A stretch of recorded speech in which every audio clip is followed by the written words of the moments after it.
Di sepak bola, keputusan seringkali membuat para pelatih pusing. Dan Xabi Alonso, pelatih baru Real Madrid, sudah harus menghadapi pilihan sulit demi masa depan klub. Ironisnya, semua ini terjadi bahkan sebelum La Liga resmi dimulai.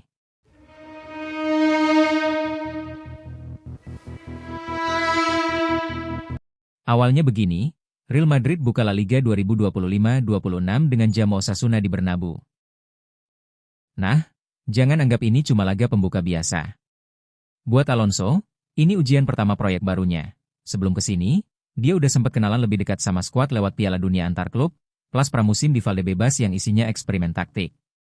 Jadi, pertandingan ini ibarat momen pertama Alonso nunjukin hasil dari semua persiapannya.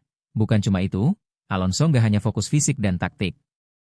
Uji coba lawan Leganes dan WSG Tirol jadi panggung awal buat ngeramu tim inti. Nah, duel Osasuna kini jadi tes penting. Racikannya sudah matang, atau masih butuh waktu? Tak berakhir di situ. Formasi inti juga jadi sorotan. Mundo Deportivo bilang Alonso bisa pakai pola yang mirip kontra Tirol. Bedanya, Valverde yang sempat absen cedera kini balik fit. Dia kemungkinan geser posisi Ceballos, dan bareng Güler plus Tchouaméni, lini tengah Madrid bisa lebih solid. Semua itu karena hal penting ini. Hadirnya Valverde memberi Alonso senjata berharga. Ia bukan sekadar pemain tambahan, tetapi motor keseimbangan yang membuat lini tengah Madrid lebih hidup. Dengan mobilitas dan energinya, Valverde mampu menjaga intensitas permainan tetap tinggi. Kehadirannya menjadi variasi baru yang membuat transisi Madrid lebih cepat dan dinamis. Mungkin begitu? Tapi ini demi masa depan Real Madrid. Masalah berikutnya ada di lini serang. Vinicius Junior dan Kylian Mbappe hampir pasti menjadi starter. Namun pertanyaan besar muncul, siapa yang akan melengkapi trio mematikan Madrid? Saat melawan Tirol, Brahim Diaz dipercaya tampil sejak awal. Tapi di sisi lain, Rodrigo Goes juga mencuri perhatian dengan gol impresifnya. Kini, keduanya bersaing ketat demi satu tempat di lini depan. Itu sulit? Tentu, bahkan ada nama baru yang masuk dalam perbincangan, Franco Mastantuono. Gelandang muda Argentina ini baru menjalani sesi latihan pertama bersama tim pada Jumat lalu. Peluangnya tampil sebagai starter memang tipis, tetapi tidak menutup kemungkinan Alonso memberinya debut singkat di Bernabeu. Jika itu terjadi, maka Madrid akan kembali menunjukkan keberanian mereka dalam memberi ruang pada darah muda. Tapi Real Madrid seharusnya bisa melakukannya. Selain lini depan, Alonso juga harus menentukan siapa yang akan mengisi posisi bek kanan. Dani Carvajal sudah kembali dari cedera panjang, namun menit bermainnya masih terbatas. Di saat bersamaan, Trent Alexander-Arnold yang baru bergabung langsung memberikan performa solid ketika melawan Tirol. Umpan-umpannya tajam, visinya berbeda, dan ia seolah menghadirkan dimensi baru dalam permainan Madrid. Inti masalahnya di sini. Kalau Alonso beneran nurunin Alexander-Arnold, laga lawan Osasuna bakal jadi debut resminya di Bernabeu. Di atas kertas sih kelihatan sepele, tapi sebenarnya ini sinyal gede. Alonso berani ngandelin wajah baru buat percepat revolusi taktiknya. Ya siapa tahu juga, debutnya langsung nyumbang assist. Atau minimal jangan malah nyasar kirim crossing ke tribun VIP. Ini yang paling harus diutamakan. Dua hal krusial kini ada di pundak Alonso. Memilih trio depan yang paling tajam, dan menentukan bek kanan yang paling bisa diandalkan.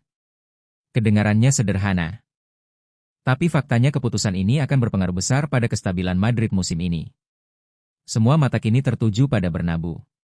Akankah Alonso berhasil menemukan racikan ideal sejak awal, atau justru terjebak dalam dilema yang bisa membentuk, atau bahkan mengguncang, masa depan Real Madrid?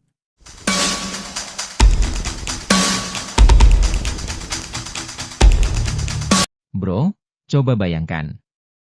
Real Madrid terjebak pilihan sulit. Perez mantap melangkah, Alonso kebingungan, dan Konate.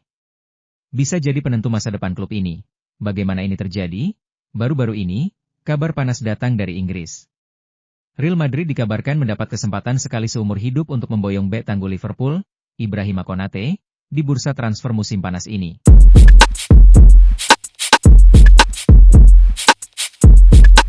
Ini lebih penting, karena Xabi Alonso sebenarnya sudah melakukan perubahan besar di lini belakang.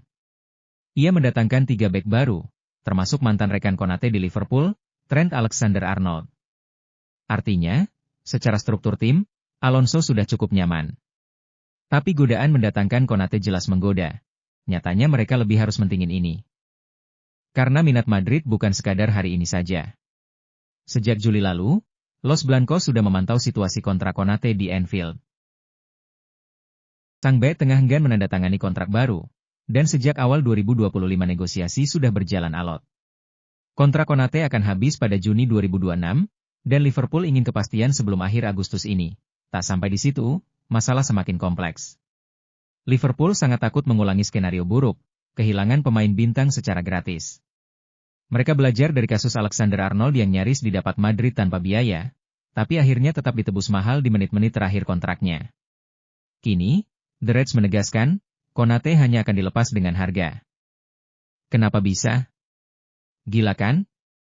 Bayangkan saja, Liverpool bahkan sudah menyiapkan pengganti.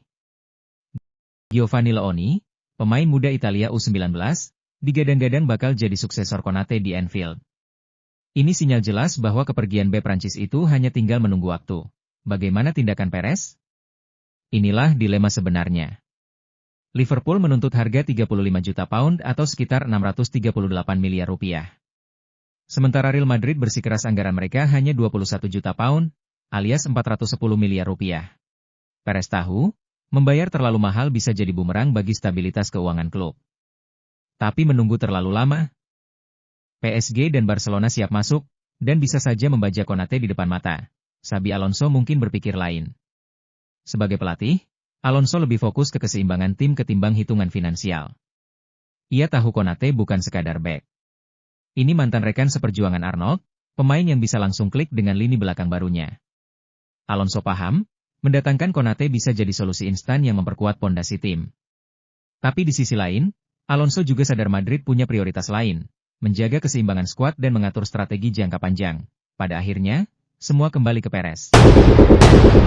Apakah Presiden Madrid ini akan bertindak cepat, membayar mahal demi Konate, atau justru menunggu dengan resiko besar kehilangan target utamanya ke PSG maupun Barcelona?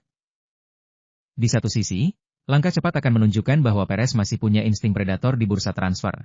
Insting yang sudah berkali-kali membuat Madrid unggul dalam perebutan pemain top. Membayar lebih mahal dari batas anggaran jelas beresiko, tapi itulah Madrid, klub yang selalu berani mengambil keputusan besar ketika momen menuntut. Namun di sisi lain, menahan diri juga bukan pilihan mudah.